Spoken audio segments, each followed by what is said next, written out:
I'm Trevor Stevenson, and welcome to Your Story Will Be Different. This is a narrative play podcast where I tell you the story born through a playthrough of a solo tabletop role-playing game. For this session, we're playing Highway Haunt by Jacqueline Lewis, in which you are a truck driver hauling a cargo down a long and dangerous haunted road. Let's dive right in.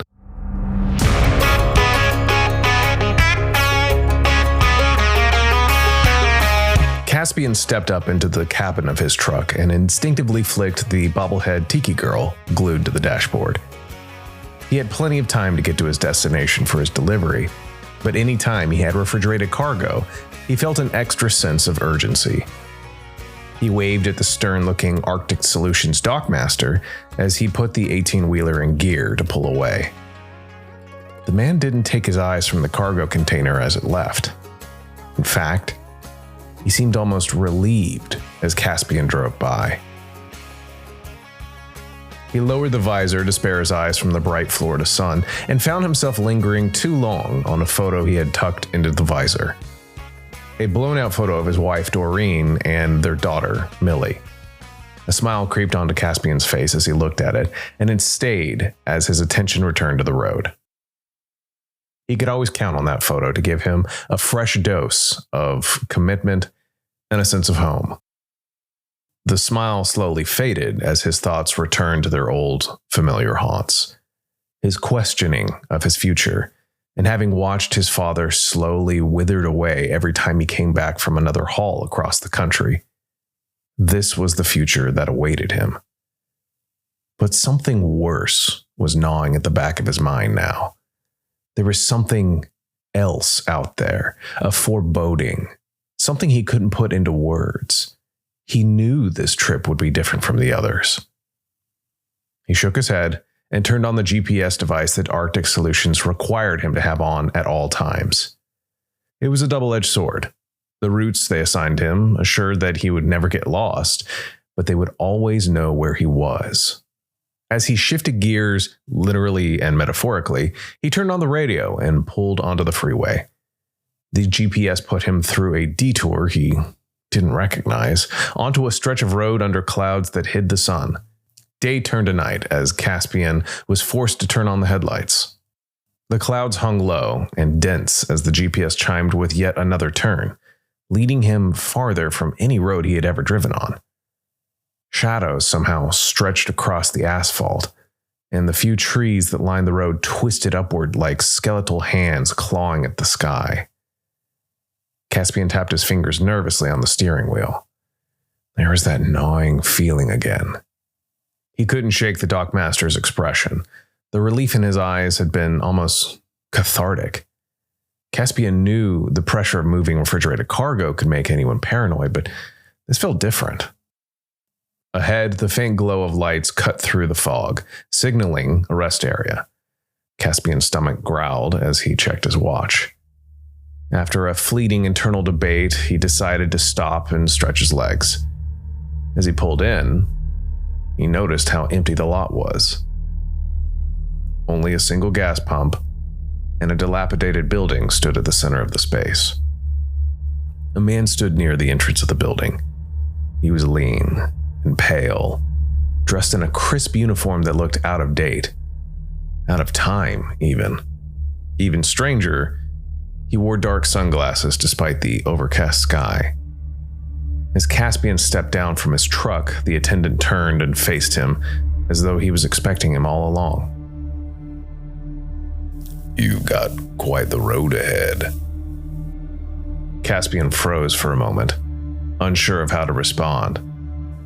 Yeah, I guess so. He shoved his hands into his jacket pockets and approached the man. "You can never go back." The man tilted his head ever so slightly, as if he was going to study Caspian's reaction. "Excuse me?" The attendant shrugged. "Not many people drive this road and make it to the other side.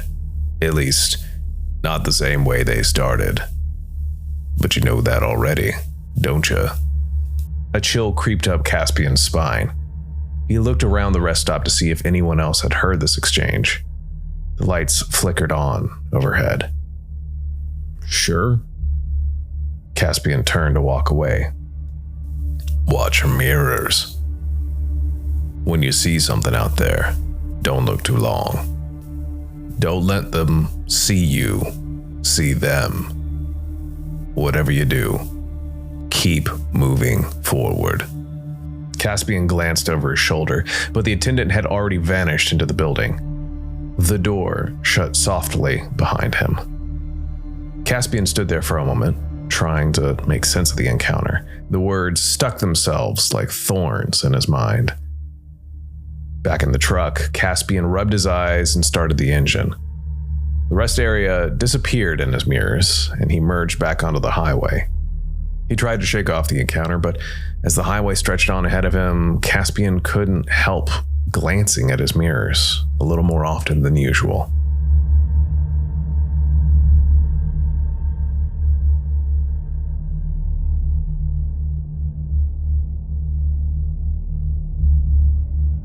The road stretched endlessly in front of Caspian, but the oppressive clouds gave no hint of dawn or dusk. Hoping to find something to cut through the silence, he fiddled with the radio. Static was all he could find, followed by snippets of broken signals. He gave up, but his hand was still hovering over the tuner dial when a voice broke through the distortion. I don't think he knows. Caspian's hand froze. The voice sounded close, like it was coming from just beyond the cab of his truck. He leaned forward, adjusting the volume. He's still driving. Caspian's breath caught in his throat. It was Doreen's voice. No. No way. Caspian gripped the wheel tightly. What do you think he's afraid of most? There was a pause. Himself. Caspian's knuckles turned white as he clutched the steering wheel. This isn't real. He turned the dial, trying to change the station, but the voices stayed and continued. He's been running for so long. Maybe he just needs to hear it. Everything will be okay. You'll see. The radio abruptly cut to a country station, leaving Caspian stunned. He shook his head, trying to process what he just heard. It couldn't have been Doreen. There was no way. He drove on in silence, his mind playing the voices over and over again. He turned off the radio, but the words still rattled in his mind.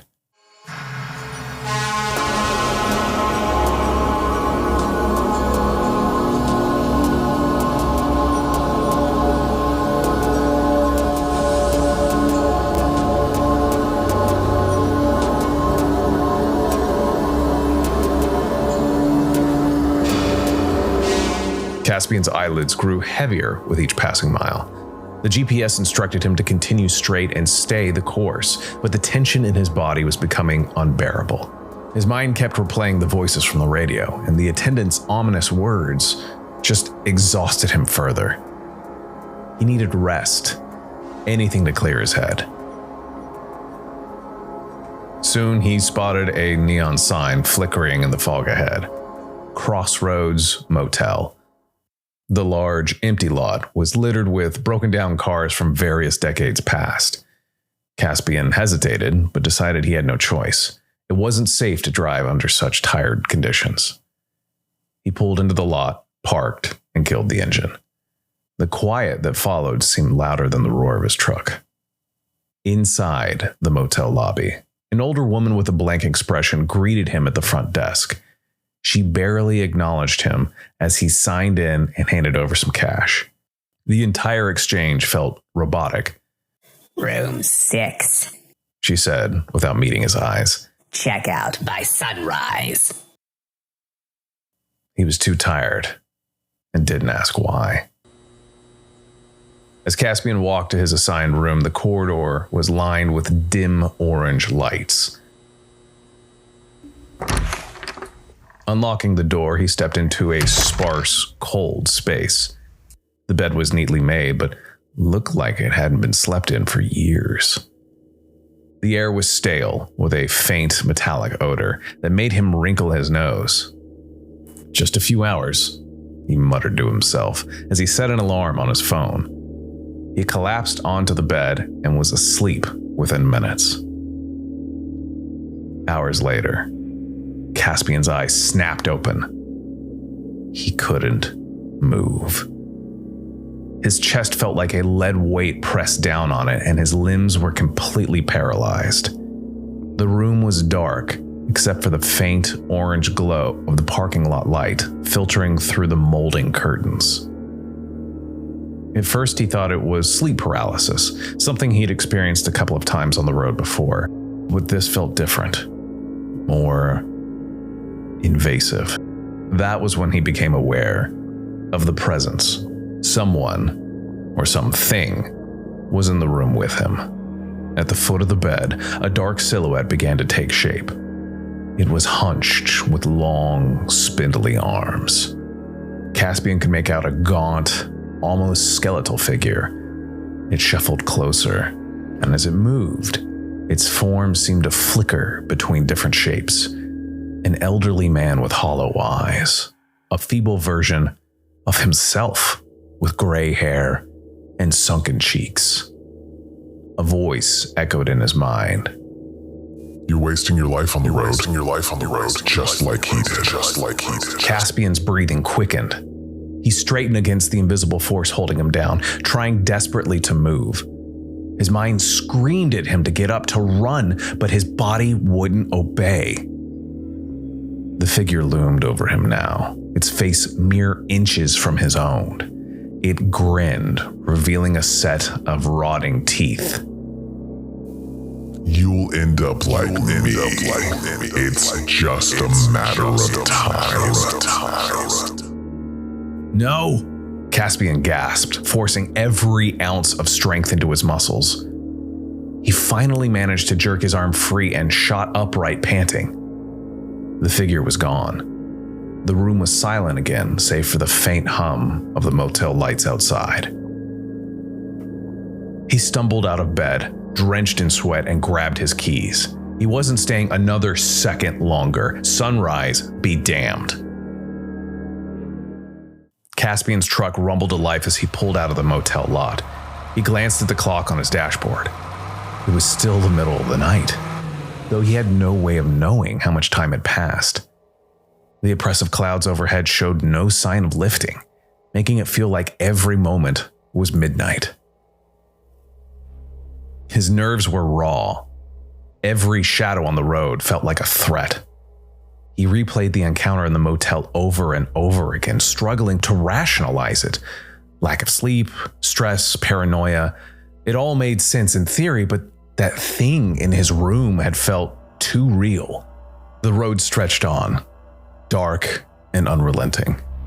Caspian gritted his teeth and kept driving, his eyes flicking to his mirrors, and the attendant's words echoed in his mind as ever. Watch your mirrors. When you see something out there, don't look too long. A low hum filled the cabin as the tires rolled over the cracked pavement. He tried to focus on the road, but the fear was still there, gnawing at the edge of his thoughts. Way down the road in the distance, something glimmered. A figure stood at the side of the highway, silhouetted against the fog. Caspian's grip on the wheel tightened. He saw her thumb sticking out. A hitchhiker. The woman stepped forward as the truck slowed and approached. She was in her mid-20s, with long dark hair tied back in a braid and a soft glow to her skin. Caspian hesitated. Picking up hitchhikers was absolutely against Arctic Solutions policy. They'd fine him if they found out. But he knew he couldn't let her be out here on her own. Not on this highway. "Need a lift?" He smiled warmly, though there was an air of sadness in her eyes. Thank you. She said, climbing into the cab. They drove in silence for a few miles before she spoke. I'm Millie. Her gaze was fixed on the road ahead. Caspian's heart skipped a beat. "Small world. That's my daughter's name." She nodded. I just had the same thought. My dad was a truck driver too. Was he now? Yep. Right up. Until he disappeared. Caspian swallowed hard. Disappeared? Yeah. Actually, he was last seen driving down this very road. A chill ran down Caspian's spine. He glanced over at her. Millie's form twisted into a swirling mass of black mist. Her eyes glowed like twin orbs of fire. Her mouth opened and released an ear-piercing scream. Caspian swerved the truck, nearly losing control and jackknifing. By the time he regained his composure, the passenger seat was empty. Millie was gone. His hand shook as he guided the truck back onto the road. Mind racing, replaying the terrifying image of ghostly Millie. He gritted his teeth and focused on his breathing, trying to gain control. For a long moment, the cab was eerily silent. Then his phone buzzed in the cup holder. He grabbed it quickly, hoping for some semblance of normalcy. The caller ID was blank, displaying only a static-like distortion, almost as if he had broken the screen. Caspian frowned as he answered the call. Hello? A long pause. Then a familiar voice crackled through the line. Caspian. His stomach dropped. He recognized the voice instantly. It was his father's. Gravelly, worn, but unmistakable. Dad? Is that you? Another long silence followed. The air in the truck grew colder, and Caspian could feel the hairs on his arms stand on end. He clutched the phone tightly, waiting for a response. Things will never be the same. He tried to respond, but the call cut off abruptly. The phone screen went dark, leaving him staring at his own dark reflection. His father had been dead for years, but this call had felt real. Too real. As GPS chirped at him to get back on the route. Okay, I'm losing it. He tossed the phone into the passenger seat and focused on the road ahead. But the words still lingered. Things will never be the same.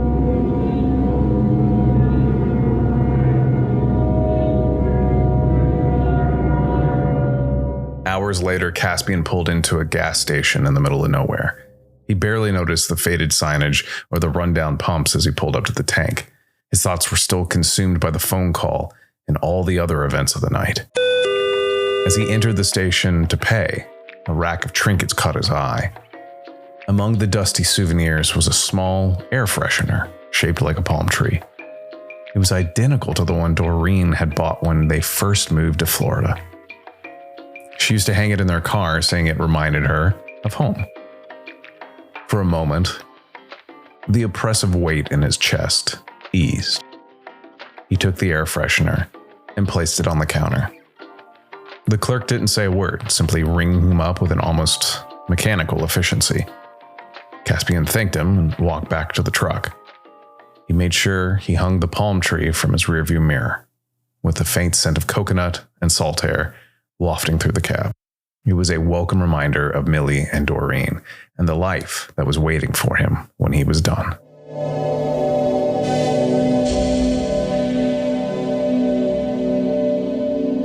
The neon "Open 24 Hours" sign buzzed faintly above the door, casting a sickly yellow glow onto the cracked pavement.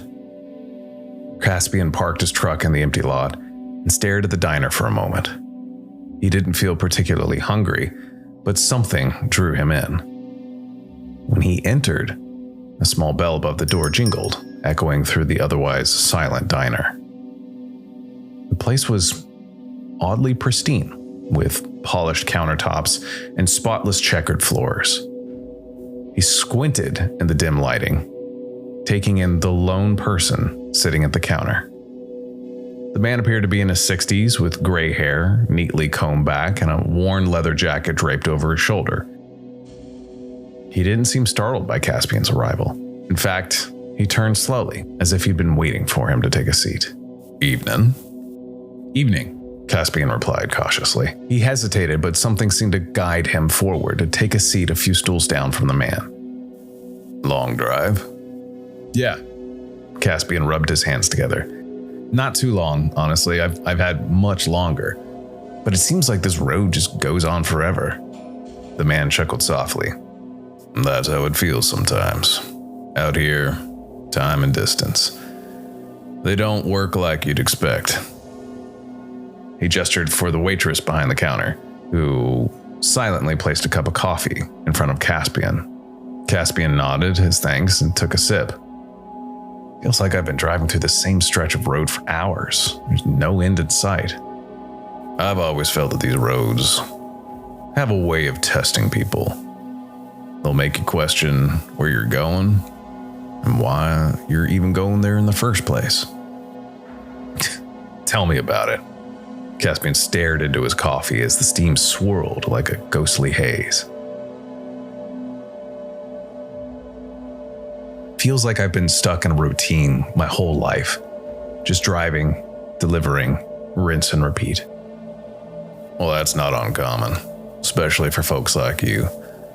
Always moving, but never really going anywhere significant. Caspian squinted his eyes and glanced at him. What do you mean, folks like me? The old man shrugged. Truckers, wanderers, folks who carry more than just cargo. Despite your burdens, you're all chasing something or running from something. Question is, which one are you? I'm not running from anything. Caspian took a second and realized he had said that more defensively than he had intended. Sure you're not. The man gave him a knowing smile. You would be here if you didn't have ghosts chasing you. Maybe you're starting to realize you can't outrun them. Caspian's jaw tightened. His mind flashed to the voice on the radio, the phone call from his dead father, and that hovering figure he'd seen at the motel. He didn't want to believe in ghosts or fate, but some unknown aspect about this journey was driving him towards something he buried deep. He elected to shift the subject. You sound like you've been down this road yourself. The man nodded slowly. Oh, I have. More times than I'd like to count. But every time, I face the same choice. Keep following the road someone else laid out for me, or find my own way. Find my own way. He'd been letting Arctic Solutions dictate his every move for years, always following the routes and schedules without question because of their seemingly bottomless pockets. But was that what he really wanted in life? The man leaned forward slightly, his gaze more intense than ever. You ever wonder why this route is so off? Why it feels like you're driving through a nightmare? Caspian nodded. This isn't some detour, son. You're put on this road for a reason, but you don't have to stay on it. You've got more control than you think. Caspian frowned, gripping his coffee cup. The GPS, it keeps forcing me on this route. I feel like I'm trapped. That little box on your dash, it's just a suggestion. Doesn't have to be your law. You've got a steering wheel in your hands, don't you? For a moment, neither man spoke. As Caspian sipped the coffee, he thought about all the strange occurrences that had led him here, about the occult forces pulling him along this haunted stretch of highway. Maybe it was time to stop blindly following orders.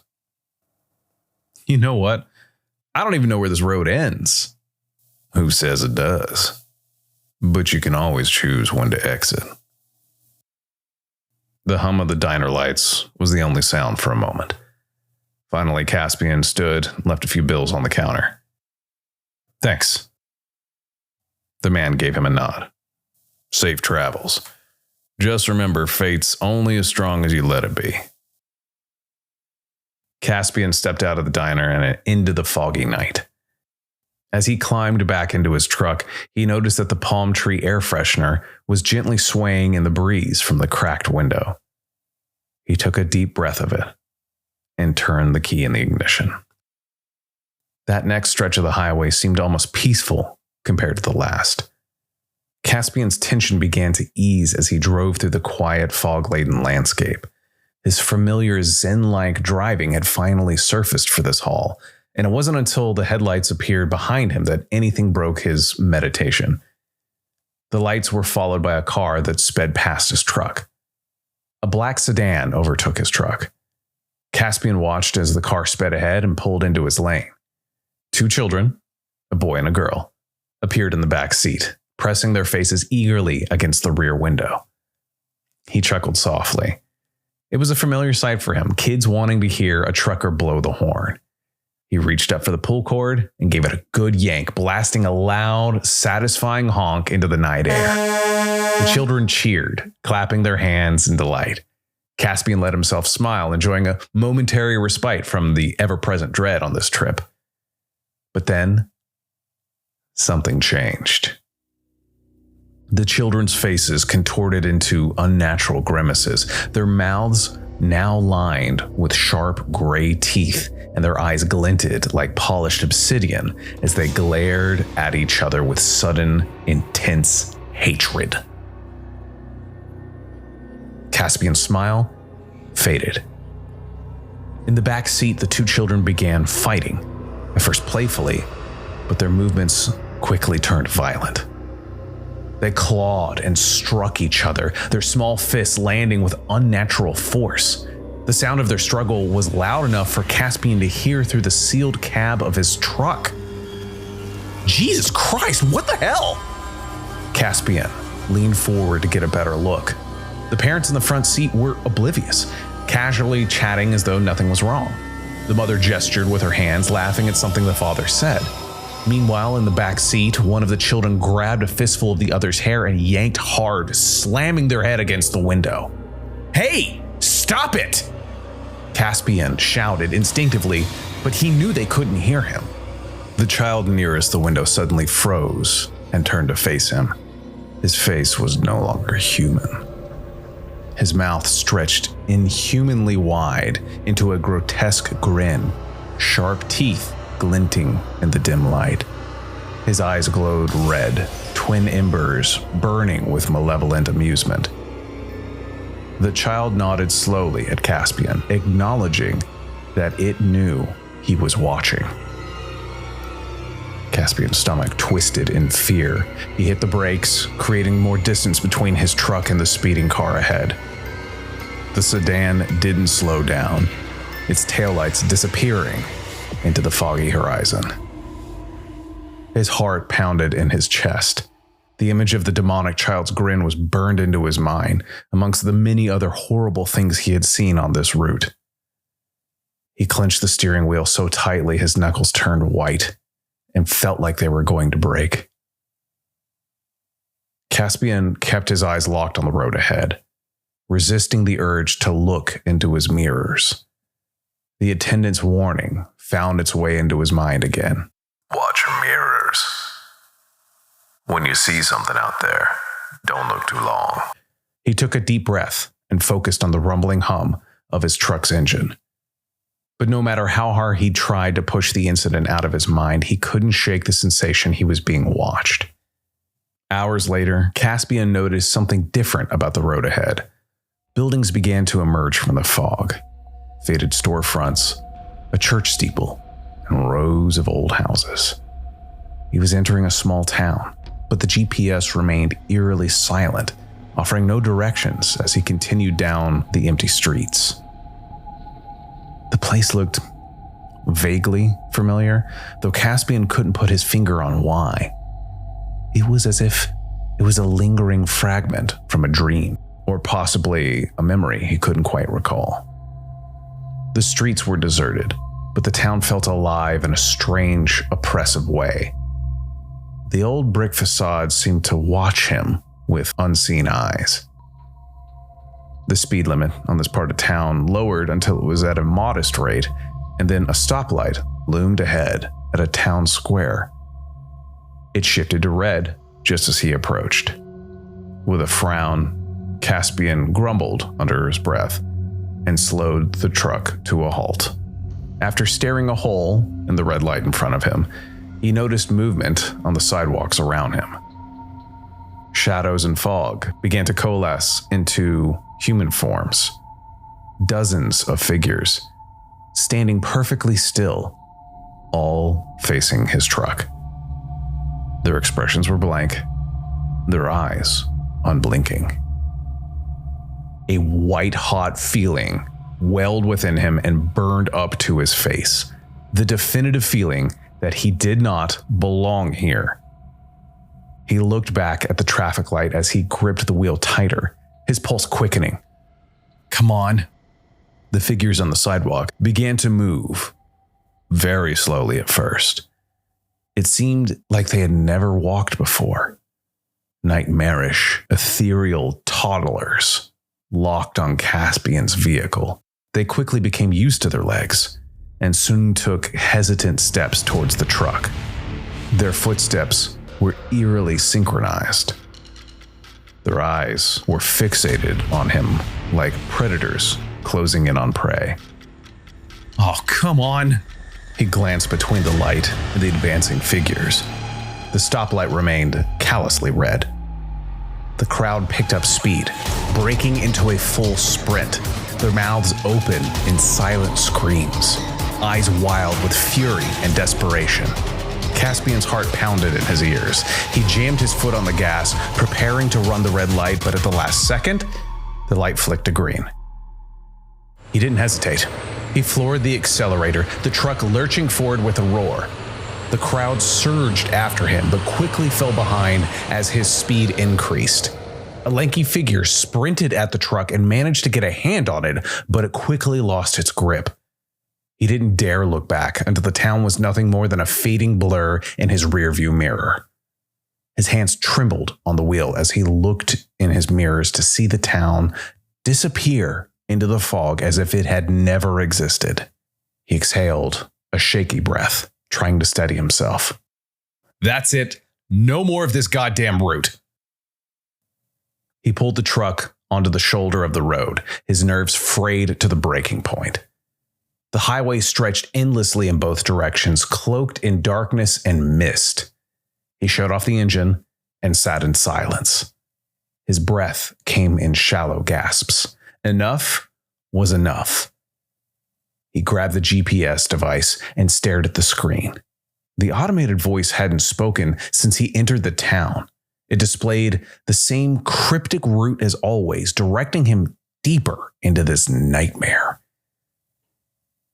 Caspian tightened his jaw and tapped into the device's controls. He scrolled through settings, searching for a way to disable the program path. Finally, he found an option to input his own destination.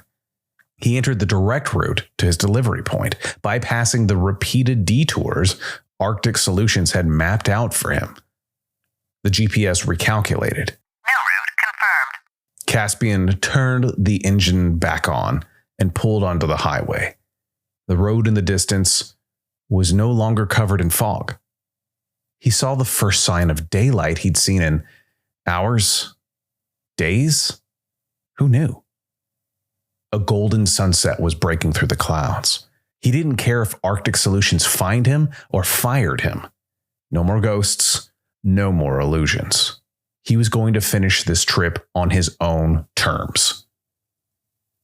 A few hours later, Caspian reached his destination.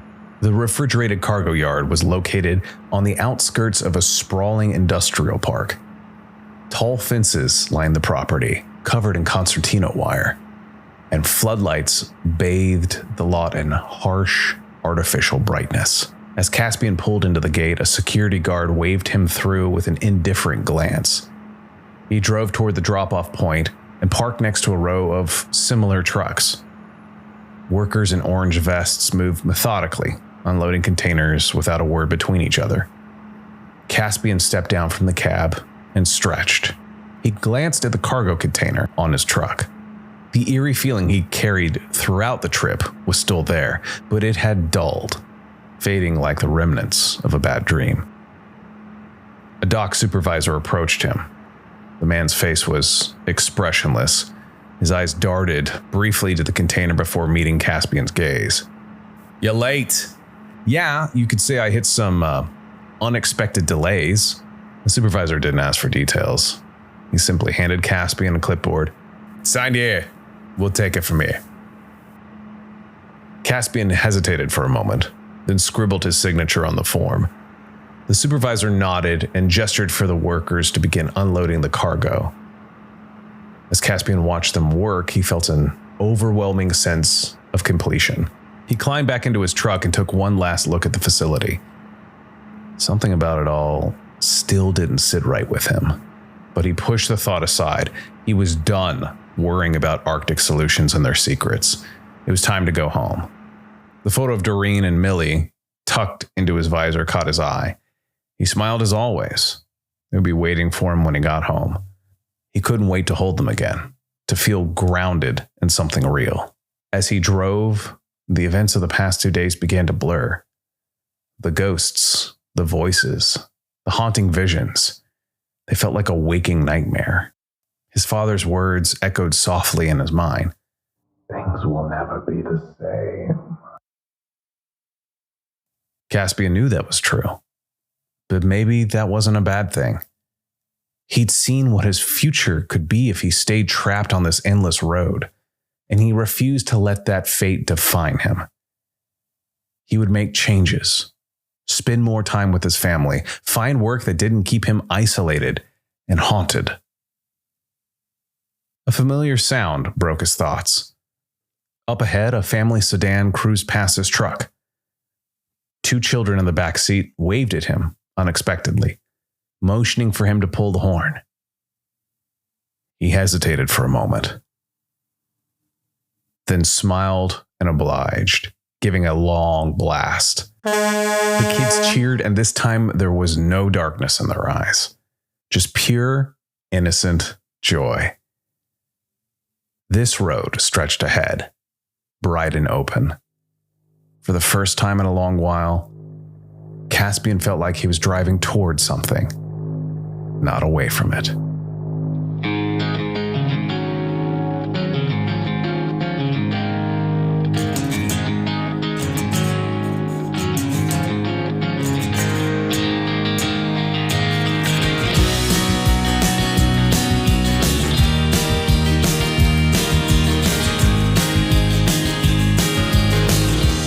I used to love driving, and then I moved to Los Angeles. There's a Buddhist parable about a haunted forest, and in this story, several monks have tried to go into this forest to meditate, and every time they come out screaming that there are demons in this forest, and their sole purpose is there to attack and terrify anyone that is inside of this forest. One monk takes it upon himself to go into this forest and see these demons for himself. He sits down and starts meditating and comes to realize that the demons that everyone had talked about were actually the horrible thoughts that had plagued other people.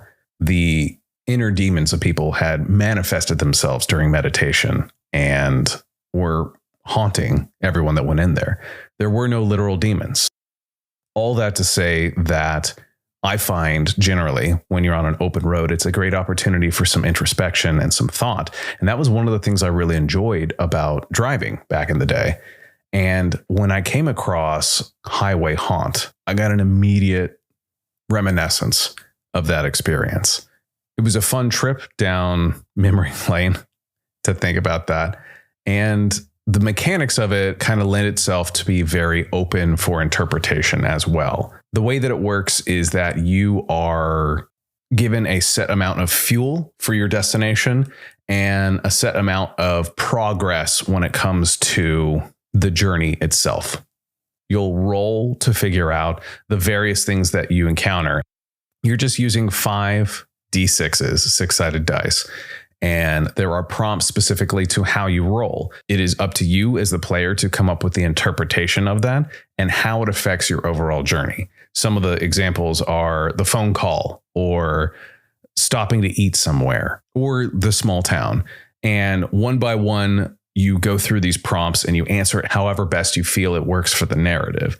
And once you have gone through all the possible prompts, your journey is essentially done. Or the other alternative is if you run out of gas, your journey is done as well. And there are specific scores that you get for each one, depending upon how you roll.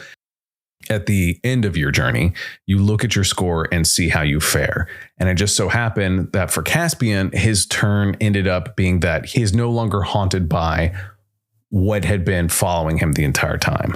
And that's open to interpretation in the game, whether that be something literal, like a ghost, or a horrible thought. You know, it's a solo TTRPG, so you can kind of interpret it how you want. I thought it was a great opportunity to reflect upon the kind of meditation that happens while you're driving along a long and lonesome road. I had a good time playing. Check it out for yourself. A huge shout out to my friend Kristy Ellington for her brief cameo as the voice of Doreen. I'll put a link in the show notes to her Instagram and you can check out all that she does. Thank you for listening to Your Story Will Be Different. If you'd like to help support the podcast, there are a variety of ways to do that. One is to leave a 5-star rating on your platform of choice. Another one is to leave a review on Apple Podcasts. And then there's also the possibility of chipping in a digital dollar over on coffee.com. For our next session, we're going to be playing an OSR, old school Renaissance style dungeon delve called Chthonic Descent. As always, I'm going to leave a link in the show notes to Highway Haunt by Jacqueline Lewis. Feel free to check it out for yourself and get on the road. If you do, let me know how your story goes down that haunted highway. But just remember, your story will be different. Trouble every day. You need to throw some stones.